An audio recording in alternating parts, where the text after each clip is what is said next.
We have been lied to about our minds. How many times have you heard self development experts, self help gurus, monks, philosophers, sometimes psychologists, and a lot of random people as well, people around, always trying to say, stop overthinking. Uh, Ours is a monkey mind, it keeps going in all different directions. You shouldn't believe all your thoughts. I don't know about you, but I've been hearing this so much in the last few years, ever since I got interested in self development. And on one hand, people say your mind is your biggest superpower, or your mind has the potential to create your reality. And on the other hand, the same people at times tell us how ours is a monkey mind and we shouldn't be listening to it. How is that in sync? To me, it didn't make sense. Before I got into all this, I used to love my mind. I thought I'd been blessed with a very beautiful and intelligent mind, and it didn't matter what problem, personal, professional, was uh, thrown at me or something that I encountered. I knew I could get out of it with the help of my mind. I always believed it.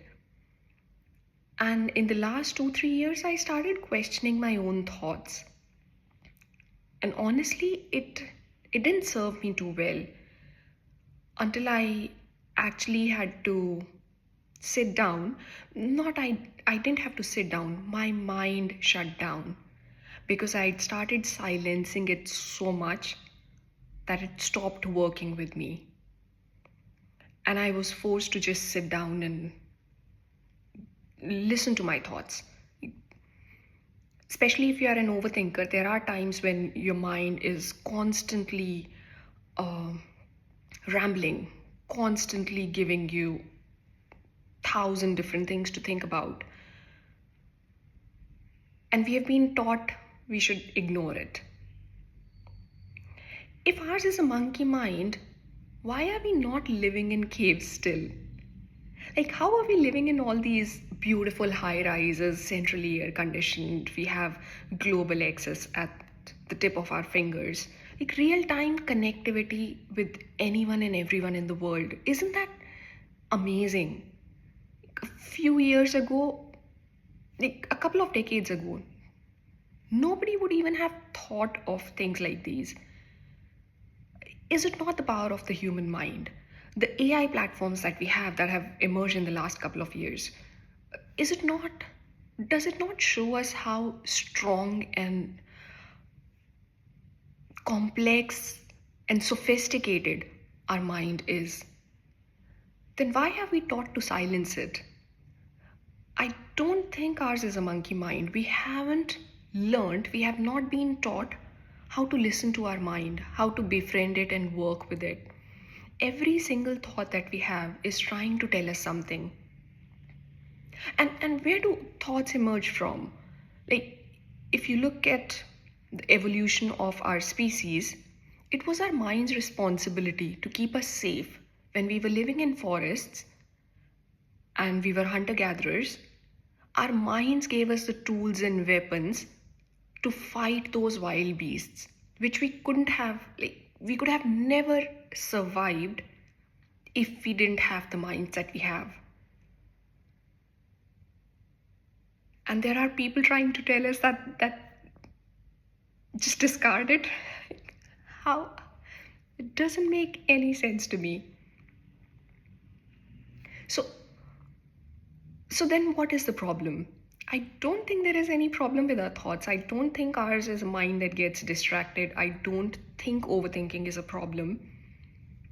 Every single thought that you have is trying to tell you something about yourself.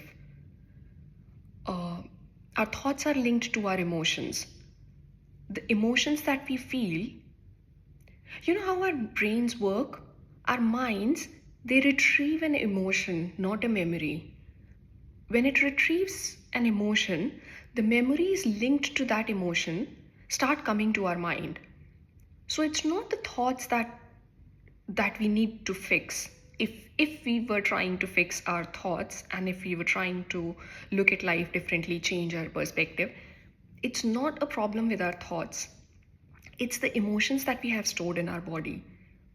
And our emotions are kind of God gifted. Or if you believe in the randomizer theory, that everybody is, if there is no superpower out there, I do believe in a creator. But if you don't, and if you think everybody is given random beginnings, again, it's the same playing field. If you consider a random selection, or if you consider higher intelligence trying to control it, it doesn't matter. In both cases, you don't have a control of where you start. A different conversation altogether when the concept of soul comes into picture, and we talk about, did you actually choose the life that you're living now? But that's not the conversation for today. What we are trying to talk about is the thoughts and the emotions that we have. So if you talk about your thoughts, which are linked to your emotions, and your emotions, you're born with emotional blueprint, which is coming from your parents, which is coming from your grandparents. It is stored in our cells, it is stored in our DNA. Like, just imagine, we start as a single cell, right? A sperm and an egg from two people, they merge to create one single egg, and that finally gives birth to this entire human baby, or any species that you talk about. Starts from a single cell. But that single cell has so much information. You get your parents' features, their blood group, their hair, their behavior patterns, their thought processes, their emotions. You get so much as a stored memory in that single cell. And that cell continues to divide. And that finally creates a human. So when we say our subconscious, that is the age between 0 to 7 years of our age, is what creates our reality, or creates our subconscious, which is like 95% of how we think and operate, unless we are super conscious and start changing or working with our thoughts consciously. Our subconscious is defining 95% of our life, and that subconscious is the default thoughts. And the default thoughts are coming because of those stored emotions. If you take the last 8 or 9 generations of your family tree, there are more than 4,000 people whose memories, whose emotions have been passed down as a cellular memory, and you were born with it. So all these thoughts coming in, they're coming in from all those memories that your cells have stored, your emotions that your cells have stored. So when your mind is trying to tell you something, stop discarding it. Start listening to your brain intentionally. What is it trying to tell you, and why? And once you become conscious of your thoughts and emotions, it wouldn't take a lot of time or effort to get to the thoughts where you want to be. Your thoughts can be your biggest obstacle or your biggest superpower. You decide what you want them to be. It's all in your hands. You talk about social media. A lot of people blame social media, including a lot of people on social media platforms, trying to tell us how the media is trying to brainwash us. I again don't believe that's true. Everyone looks at, we live in a society where information overload is there everywhere. We all have access to tons of content, news, social media, people talking about it, podcasts, a lot of information, like infinite amount of information practically is available to all of us at our fingertips constantly. But it's not the algorithms that are brainwashing us. It's our mind that is training those algorithms as to what resonates with us and what are we interested in watching, right? So blaming the social media, saying it is trying to brainwash us, the media is trying that we look at life in a certain way, or we consider situations or react to situations in a certain way, which cannot be further from the truth, right? Because two people look at the same situation and they take different meaning out of it. So it's not the information that is presented to us. And also, the information that is presented to us, what we consume, is finally in our hands.